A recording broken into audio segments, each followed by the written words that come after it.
이제 역시 수요일입니다. 29일이니까 오늘 시장이 이제 13포인트 하락이고 코스피 지수가 아마 1.7포인트 정도 하락한 걸로 알고 있습니다. 제가 이 녹화를 하기 위해서 오후부터 일찍 장을 못 보기 때문에 정확한 상황은 알 수 없지만 현재 오늘 약 한 3천억에서 4천억 정도 프로그램 매도가 오후 한 2시까지 쏟아지고 있었습니다. 마감 이후에 조금 복구한 모습이긴 한데 이러한 모습들은 아주 정상적으로 움직이고 있는데 이제 우리는 선물옵션 만기일에 대해서 이제 조금 준비를 해야 할 시기가 아닌가라는 생각입니다. 이번에 만기일이 6월 이제 두 번째 목요일이 아니라 수요일로 당겨졌기 때문에 실제로 우리가 선물옵션 만기일까지 실거래일 기준으로 약 한 7일 정도 남은 걸로 알고 있습니다. 이번에 방송이 녹화되는 이제 방송된 토요일 이후에는 토요일 기준으로 해서 약 한 6에서 7일 정도 남겠죠. 그래 남아 있는데 지금 이렇게 되면은 이제 어떤 문제가 되느냐 하면 현재 9일이 남았고 7에서 9일이 금요일 토요일이 지나면 그 다음 주 5일간 그다음에 이틀간 약 7일 남습니다. 그런데 현재 프로그램 매수 정보는 기본적으로 제가 말씀드렸다시피 잠겨갈 수 있는 5천억이 있습니다. 제가 지난주에 강의를 할 때 말씀드리기를 이번에는 5천억 정도를 남기고 청산되지 않겠는가라는 말씀을 드린 적이 있습니다. 오늘 이제 기관이나 제도권 쪽에서 나오는 얘기들이 결국 비슷한 얘기들로 가고 있는 것 같습니다. 현재 제도권에서도 분석을 한 5천억 정도 남기고 일단 청산이 되지 않겠는가라는 리포트들이 오늘 나오는 것을 보았습니다. 그래서 여기서 말하는 5천억이라는 것은 여러 가지 의미가 있을 수 있습니다. 일단은 베이시스가 아주 악화된 상황에서 들어왔던 물량이 있을 수 있고 장기저축 펀드라든지 혹은 기존 어떤 설정된 부분에서 거래를 늘리기 위해서 실제로 수익과 상관없이 들어오는 펀드까지 다양하게 기본적으로 잠궈갈 수 있는 5천억에 현재 거품이 들어있는 것이 아마 오늘 많이 청산되었으니까 현재 약 한 4천억 정도의 거품이 현재 있는 것으로 알고 있습니다. 그러면 이것은 과연 정확한 수치인가 라고 묻는다면 사실 이 부분에 대해서는 아무도 정확한 예측은 할 수 없습니다. 제가 이런 메일을 굉장히 많이 받습니다.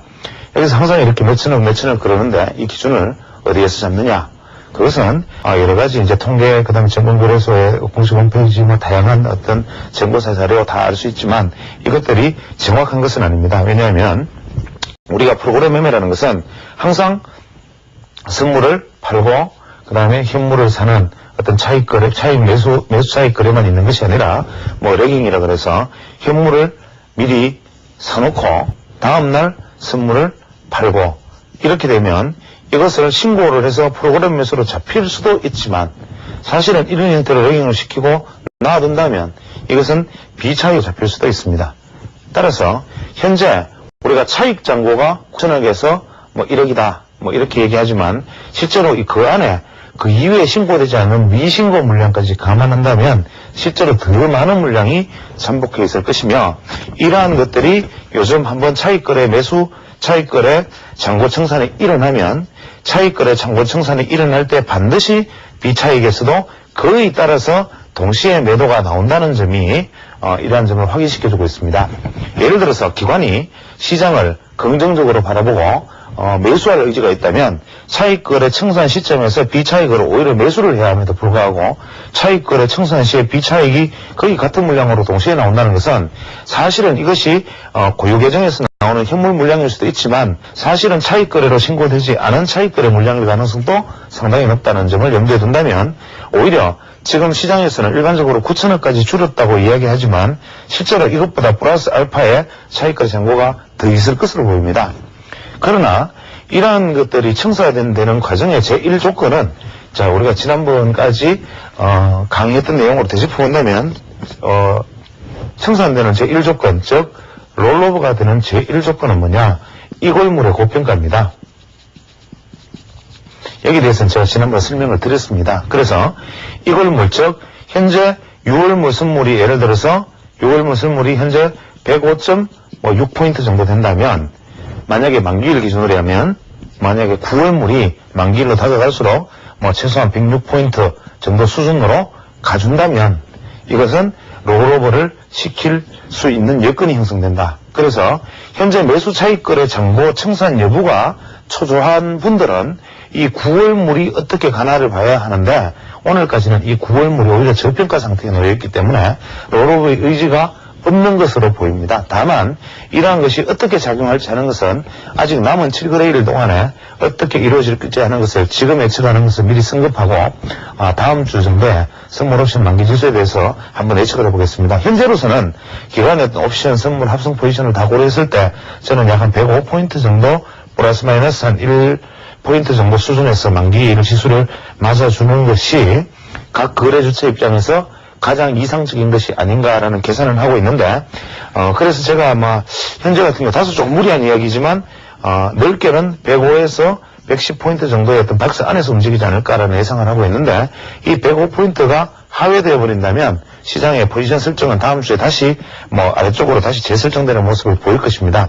그러나 오늘 단기적으로 오늘 일단 104포인트까지 붕괴되어가는 상황에서도 의외로 마지막 105포인트까지 일단 시장이 지지되는 모습을 보고, 또 마지막에 오늘 같은 경우에는 풋옵션에서 프리미엄이 고평가되었을 때 이 풋옵션 프리미엄을 수치하는 전략이 나타나는, 즉 풋옵션을 매도하는 세력이 개인이 아닌 어떤 메이저들의 풋옵션 매도가 나타나는 것으로 보아서 쉽게 이것이 무너지지는 않을 것이다 라는 생각은 드러나, 우리가 일봉 차트상으로 보면 상당히 참 부정적으로 보이는 것도 사실입니다. 그래서 가장 중요한 것은 금요일장인데, 금요일장에 105포인트에서 개발락을 다시 출발하거나 결국 이것이 105포인트가 무너져서 150포인트를 되돌리지 못한다면 다음 주에는 105포인트로 작용할 가능성이 대단히 높은 의미 있는 지수대가 되는데, 일단 현재로서는 역대 어떤 선물 옵션 만기를 통틀어서 가장 예측이 어렵고 가장 힘든 국면에 지금 놓여 있습니다. 단 하나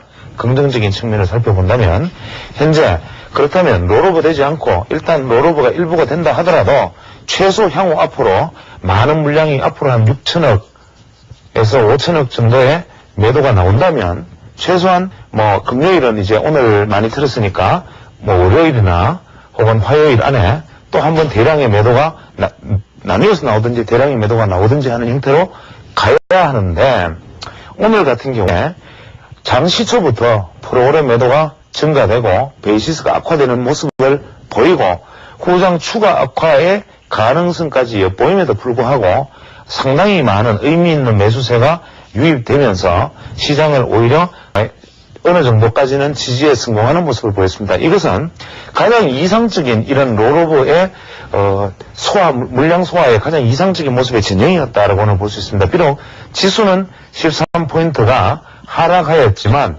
오늘 시장의 의미는 대형주, 즉 대형주를 중심으로 한 프로그램 매물을 의미 있게 소화한 장이다.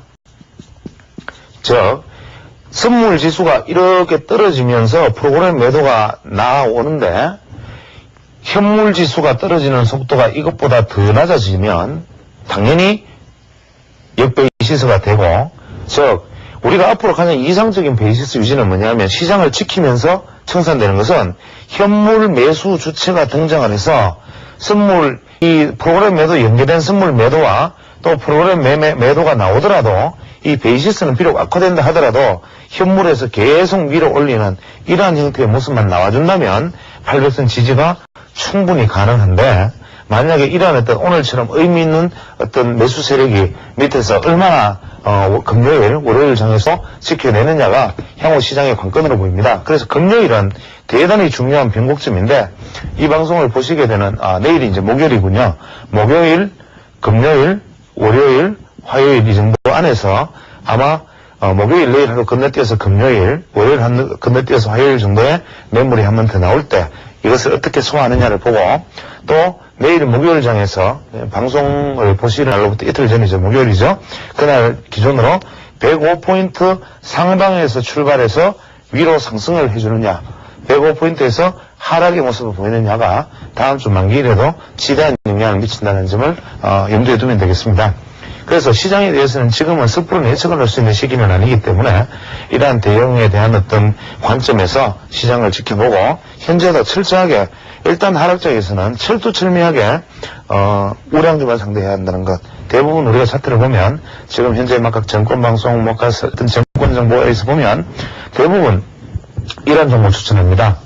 이렇게 상승해서 이렇게 와서 지금 현재 예를 들어 121 이평선 정도를 붕괴시키고 있다가, 이렇게 붕괴시키고 있다가 5일 이동 평균선이 현재 뭐 이렇게 돌리고 있으면 주가가 여기 와서 떨어졌다가 5일 이동 평균선 위에 이렇게 얹혀 있고 여기서 거래가 조금 증가하면 거의 대부분의 차트리스트의 눈에는 이 종목이 좋아 보입니다. 거의 대부분의 차트리스트 눈에는. 왜? 주가가 크게 하락해서 중기선은 대충 지지하는 모습을 보이고 5일 이평선이나 뭐 20일 이평선 위로 주가가 이렇게 상승해 있는 모습을 보이면 대부분 종목 추천은 여기서 나옵니다.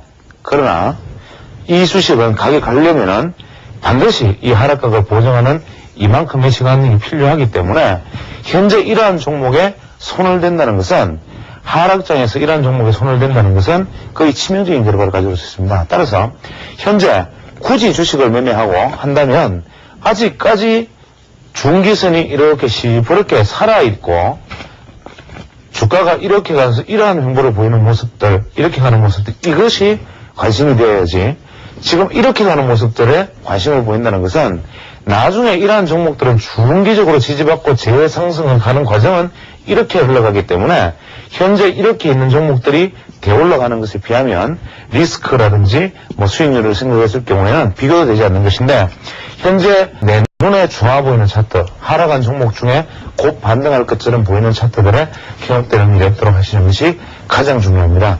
그래서 제가 오늘 이제 말씀드릴 어떤 거래량에 관한 이야기를 하면서도 대단히 조심스럽습니다. 지금 제가 모처럼 이렇게 쪽지를 하나 들고 나왔는데 이렇게 쪽지를 들고 나온 가장 큰 이유도 보통 이런 거래량과 관련된 혹은 어떤 기법이라는 이름으로 관련된 이야기들은 차트를 실제 사례를 두고 말씀드리는 것이 훨씬 더 이해가 쉽고 이것이 어떤 것이구나라는 것을 알기가 쉽지만 반대로 그만큼 대단히 어떤 독소적인 측면이 있습니다. 우리가 주식의 어떤 차트 혹은 뭐 차트의 어떤 기법 이러한 것들을 보면 당장 그것을 보았을 때는 대단히 좋은 것처럼 보이지만 그것이 실제로 얼마나 나중에 내게 많은 독이 되는가 하는 것은 우리가 시간이 지나보면 알게 됩니다. 그래서 저는 일단 여기 칠판을 사용해서 대충 두리뭉실한 선을 기준으로 어떤 개념에 관련된 이야기만 소개를 드릴 테니까 이 개념에 관한 이야기를 그저 하나의 어떤 화두로 두시고 이것을 말한 사람의 생각은 어떤 것이었을까를 되짚어보는 혹은 내가 추론해보는 습관을 들이면서 차트를 가지고 스스로 사례를 찾아보시는 것이 훨씬 더 바람직한 것이 아닌가라는 생각입니다. 제가 지난주에 말씀드리기를 사토시 니치로라는 분의 거래량 이론에 대해서 말씀을 드리겠다고 얘기를 했습니다. 이 사토시 니치로라는 분은 일본의 3대 기술적 분석가 혹은 일본의 3대 주식 이론가 중에 한 사람으로 꼽혔던 분인데 이 사토시 니치로라는 분이 이야기했던 거래량에 관한 재밌는 이야기들을 오늘 몇 가지 소개할까 합니다. 이분이 말씀하신 것은 제일 먼저 우리가 지금 현재 국민은행 차트 같은 것이 대표적인 사례가 되겠습니다만은 예를 들어서 주가가 이렇게 상승을 해서 횡보 하락 과정을 거치면서 고점을 한 차례 형성을 하고 주가가 이렇게 횡보를 보일 경우에 이 주식은 제가 일전에 말씀을 드리기를 국민은행은 이렇게 지켜보다가 이 고점을 돌파해서 나가면 일단은 매수를 하되 이것이 만약에 되돌아 들어와서 트랩을 만들면 트랩을 만들면 굉장히 부정적이고 이 하방을 이탈하면 초강력 매도를 해야 된다라는 말씀을 드린 적이 있는데 물론 국민은행이 현재 시장의 어떤 방향타를 가지고 있습니다. 현재 국민은행이 이렇게 상승할 것을 기대하는 것은 시장이 살아날 것을 기대하는 것이고 국민은행이 이렇게 간다면 앞으로 시장은 700대의 지수대에서도 한참 밑에를 바라보게 해야 하는데 이 이유는 뭐냐면 우리가 주식의 차트를 보면 패턴만 바라보게 되죠. 그러나 대부분 이런 식의 차트들을 보게 되면 어떤 하나의 어떤 상승 고점에는 반드시 증가된 어떤 거래량이 반드시 나타나 있습니다. 이러한 형태의 거래량들이 나타나 있겠죠. 그러면 현재 가장 큰 고점을 형성된 이 부분에 이렇게 고점이 있고 이러한 어떤 형태의 우리가 거래가 지금 지속되고 있었습니다. 그러면 우리가 지금 이 국민은행에서 이 국민은행 차트에서 보아야 할 것은 뭐냐? 이러한 어떤 상승 진행형의 패턴 박스를 진행해 나가다가 박스를 돌파하는 것을 매수 시점으로 삼는다라는 것은 우리가 패턴으로 보는 것인데 만약에 이것이 하향 돌파했을 경우에는 이 지점에서는 만약에 상향을 하더라도 이 지점에서는 절대로 주식을 사지 않는다. 즉 완전하게 다시 여기를 돌파하기 전까지는 이 종목은 그때부터 보아서도 안 된다는 이유가 어디에서 나오느냐 하면 바로 거래량에서 나옵니다. 왜냐? 단순하게 쉽게 생각해도 여기서부터 여기서 이 많은 양의 거래들은 바로 여기를 굉장히 강력한 매물벽으로 만들어주기 때문에 이것을 돌파를 하면 붕괴하기도 굉장히 어렵고 지적을 계속 보이면서 상승할 가능성이 높기 때문에 국민은행을 주목해야 됩니다라고 말을 하지만 반대로 이것을 이탈하였을 경우에는 항상 어떤 종목이 그렇듯이 여기서 되돌아가거나 여기서 트랩을 만들어서 다시 돌파하거나 이렇기를 기대할 수가 없다. 이유는 여기서 이 만들어진 이 거래를 청산하는 시간은 긴 시간이 필요할 것이기 때문이다. 그래서 이런 경우에는 이 거래량의 매물 압박에 의해서 계속적으로 하락하기 때문에 반드시 거래가 많이 형성된 행보박스를 하향 이탈한 종목은 그때부터 모아서는 안 된다라고 이분이 제1법칙이라는 이름으로 얘기를 했습니다. 대부분 우리가 이런 사례를 시장에서 많이 찾아볼 수가 있습니다. 두 번째, 평소보다 우리가 거래량이 많으면 대부분 고점을 형성하는데 우리가 평소보다 극도로 많은 거래량, 소위 말하는 평소보다 극도로 많은 거래량 혹은 뭐 대량 거래량이라고 하면 평소보다 많은 거래량이 도대체 무엇을 의미하는가? 평소보다 많은 거래량이 평소에 뭐 100만 주가 터지던 종목이 200만 주면 평소보다 많은 거래량인가? 이랬을 때 약 3년간의 거래량 평균의 3배 이상이면 평소보다 많은 거래량이라고 얘기를 하고, 두 번째, 총 발행 주식 수의 10%에 해당하는 거래량이 발생을 하면 대량 거래량이라고 보통 얘기를 합니다.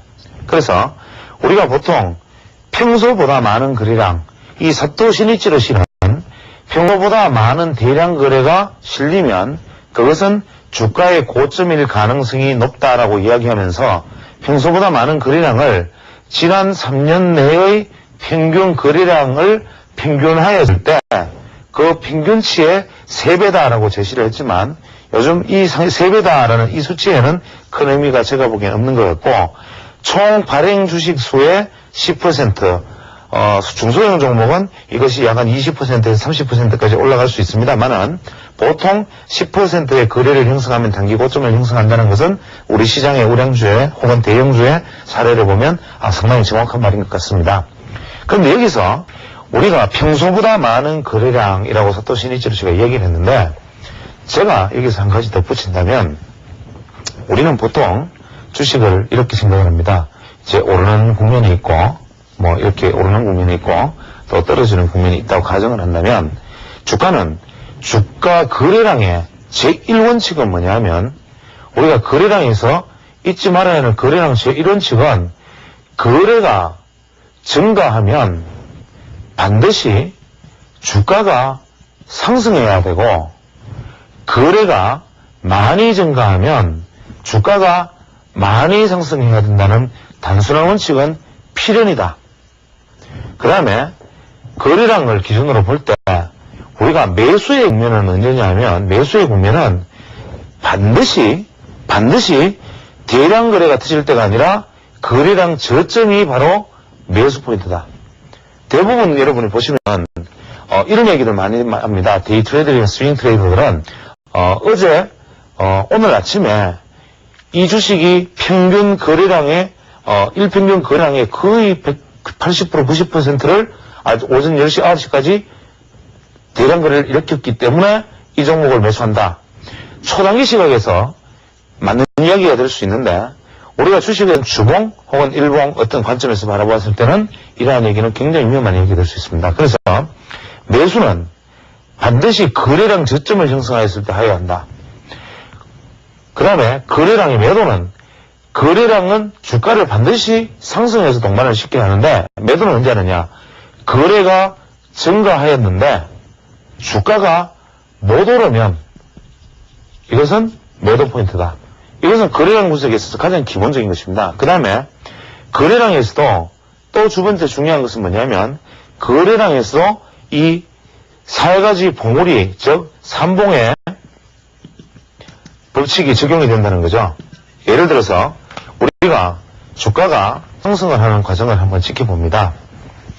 어떤 주식이 이렇게 상당히 이제 하락하였다가 이렇게 상승하는 과정을 거치는데 이 앞에서 거래가 한번 증가되는 모습을 보였을 것이고 이쪽에서 이제 거래가 많았겠죠. 여기서는 많았다가 거래가 이제 주가가 떨어지면서 거래가 줄어들기 시작하고 여기서는 이제 바닥 거래량을 형성한 다음에 주가가 한번 상승하는 제1국면이 만듭니다. 그래서 제1국면이 만들고 추세 2국면이 이쯤에서 다시 한번 일어날 것이고 추세 3국면이 이쯤에서 일어나면 이 3단 패턴으로 거래량이 증가를 하는데 이렇게 3단 패턴의 거래량 증가가 나타나면서 거래량이 우리가 주가의 게이트에 도달을 하면 이 주식은 상승하지 못한다. 이 사토시 니치로 씨는 이 게이트를 우리가 관문이라는 이제 한자어로 표현을 했는데 주가에는 이분의 이치에 따르면 주가는 관문이 있다.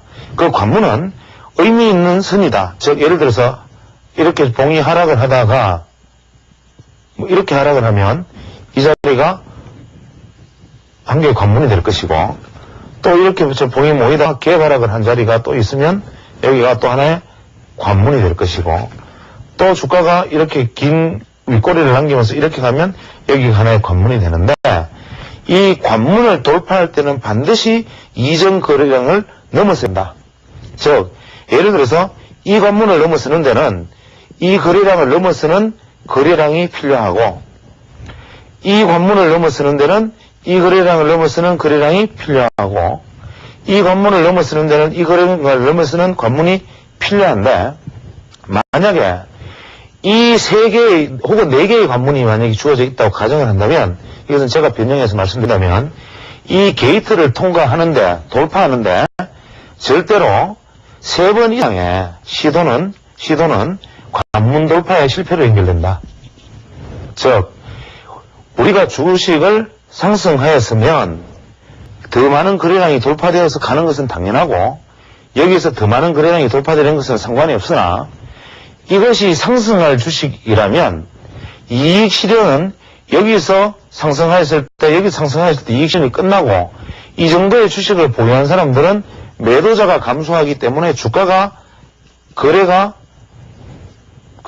아주 감소하는 상황에서 관문을 돌파해서 마지막 관문 돌파 거래량이 나타나고 다시 거래가 줄어드는 현상이 나와야 주가가 상승을 하는 것이지 각 관문에서 거래가 증가해서 3개의 큰 관문을 추세를 만들어버리면 이 관문 게이트까지 돌파하지 못했다면 이 주식은 실패한다.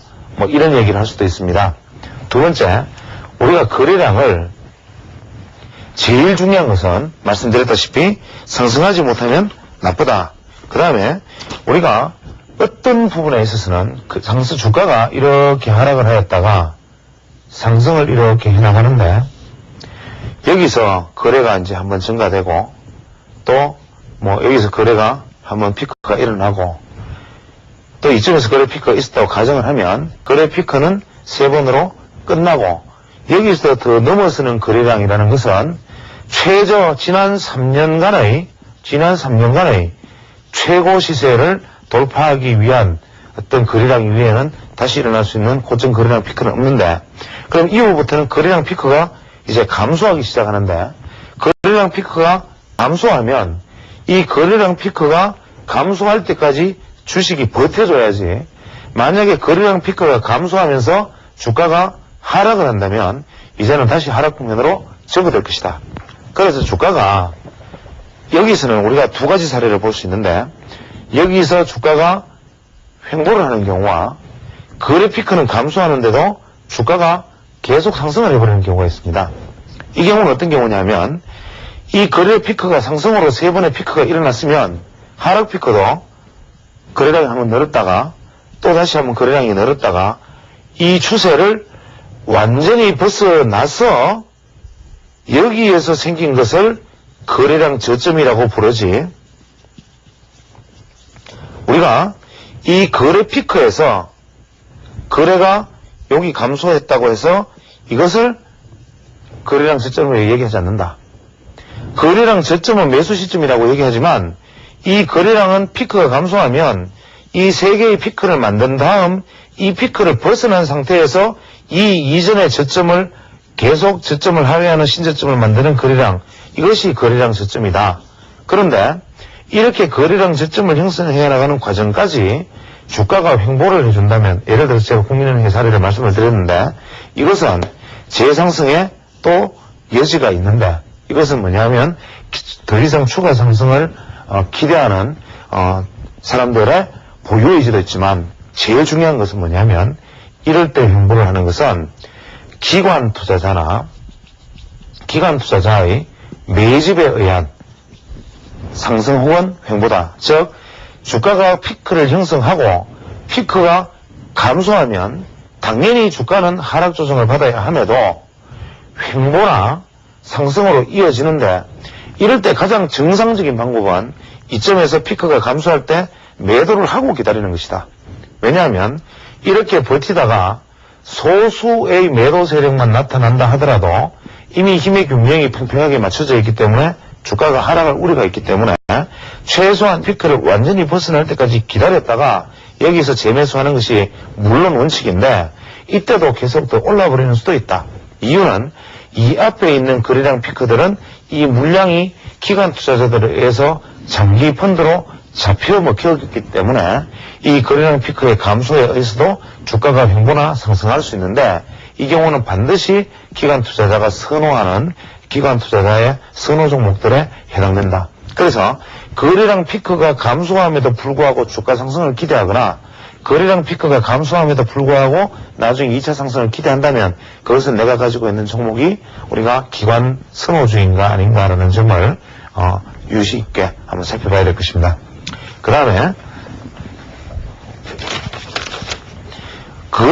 거래의 피크와 주가의 상승은 아까 말씀드린 대로 우리가 거래 피크가, 그러면 다시 원칙으로 들어간다면 거래는 세 번째에 피크가 일어났는데 이 피크와 주가의 상승이 맞물리고 다음부터 피크가 감소를 한다면 이것은 일단 매도 국면이다.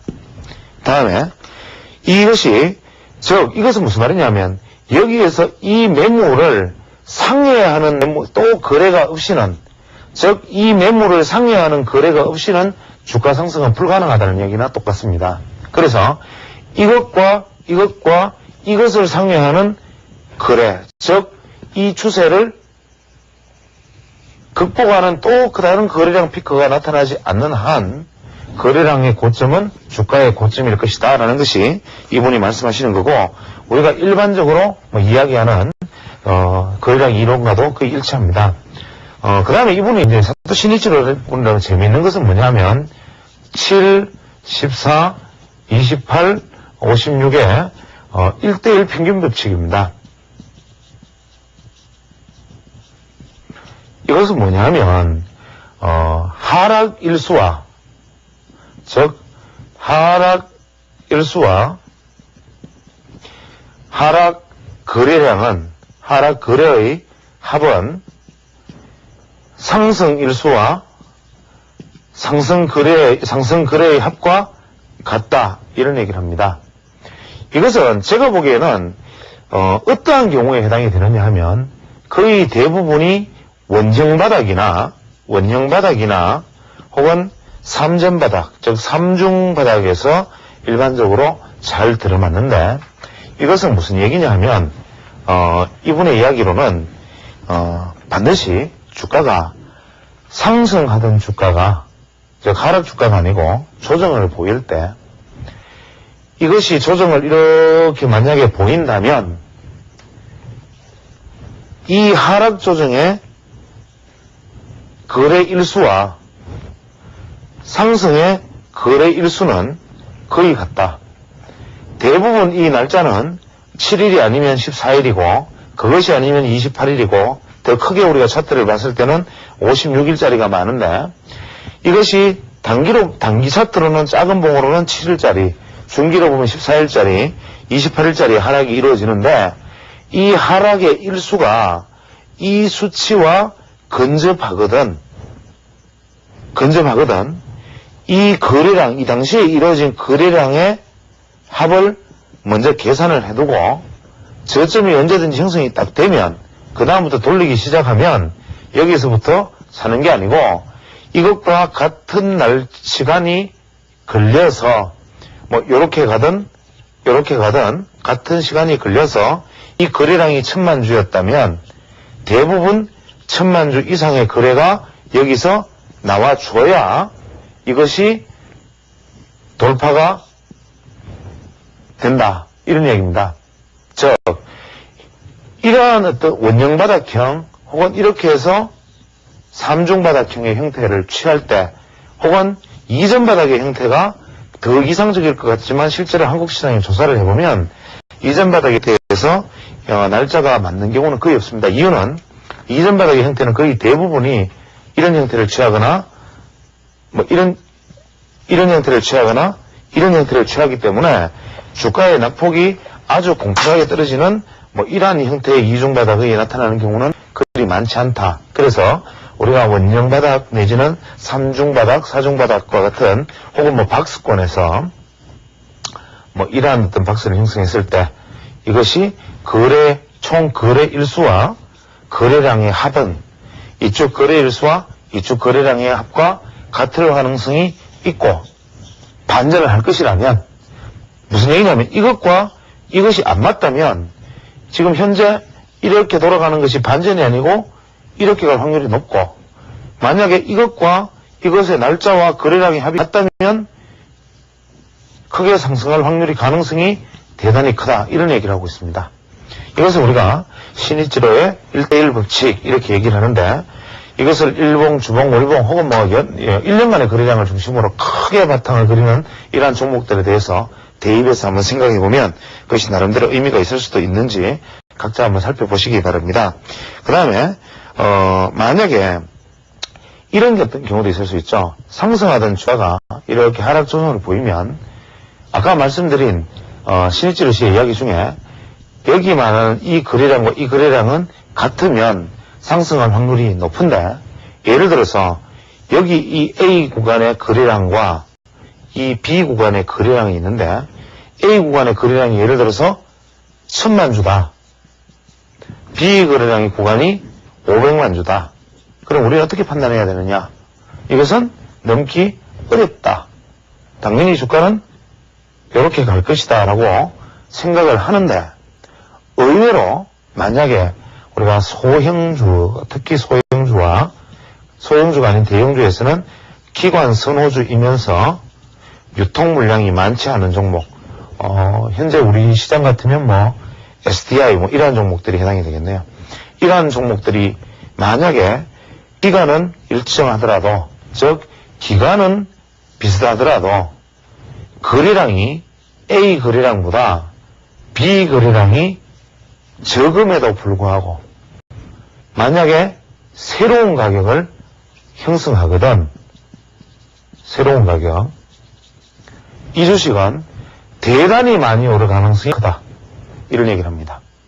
이것은 뭐냐면 이미 수급이 대단히 양호하기 때문에 이 폭만큼을 상승을 시키는데 필요한 거래도 없이 이 하락 구간은 매집이었기 때문에 여기서 새로운 가격만 형성한다면 대단한 상승을 불러일으킬 가능성이 크다. 이런 얘기를 합니다. 두 번째, 우리가 매수 타이밍이라는 관점에서 볼 때 아까 말씀드렸듯이 매수는 언제 하느냐? 주가 저점에 한다. 거래량 저점에서 매수를 한다. 거래량의 측면에서 보면 예를 들면 이런 식이 가능합니다. 주식이 상승을 했는데 이제 이렇게 하락 조정을 보였습니다. 하락 조정을 보였을 때 반드시 거래량은 뭐 이러한 형태를 보였겠죠.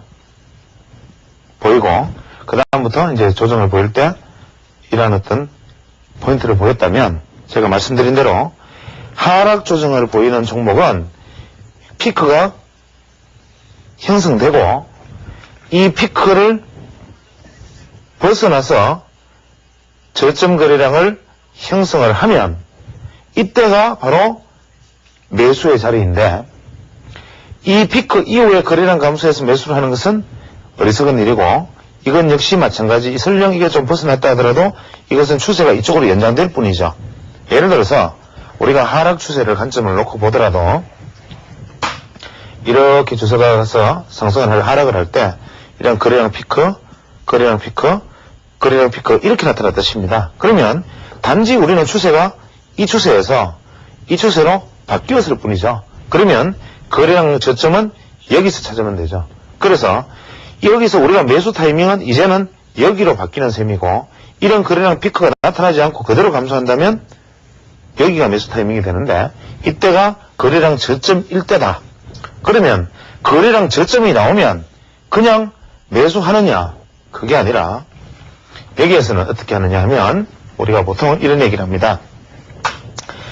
거꾸로 거래량이 저점을 형성을 했을 때 저점에서 바로 매수하는 것이 아니고, 거래량 그 저점의 매수의 급소는 여기서 거래가 바닥에서 거래가 터졌을 때 다시, 즉 주가가 상승을 해서 하락 조정을 어느 정도 일부 보이고 바닥을 형성했다는 것이 패턴으로든 기술적 분석으로든 감각으로든 주가의 바닥이 예상될 때 우리는 여기서 이러한 어떤 추세를 완전히 벗어난 거래량 저점을 형성했을 때 바닥이 예상된다 하더라도 여기서 매수하는 것이 아니고, 거래량이 1피크를 제1거래량 피크를 형성한 다음에 거래량이 다시 저점을 줄 때가 바로 매수의 급소다.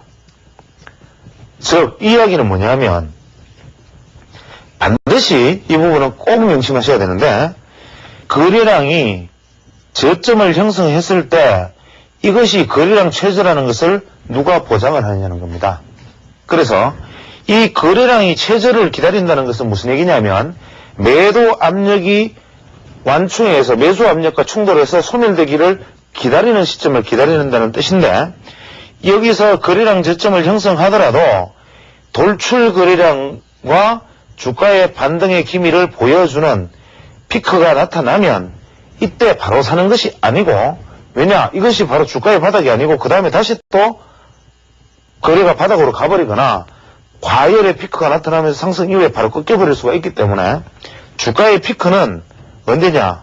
매수의 급소는 주가 거래 바닥 이후에 거래가 피크가 제1피크가 일어나면 상승할 주식은 반드시 다음날 거래량 저점을 한 번 더 준다. 단 이때 거래량은 이 저점 거래량과 제1피크 거래량의 사이에서 놓이는 거래량이다.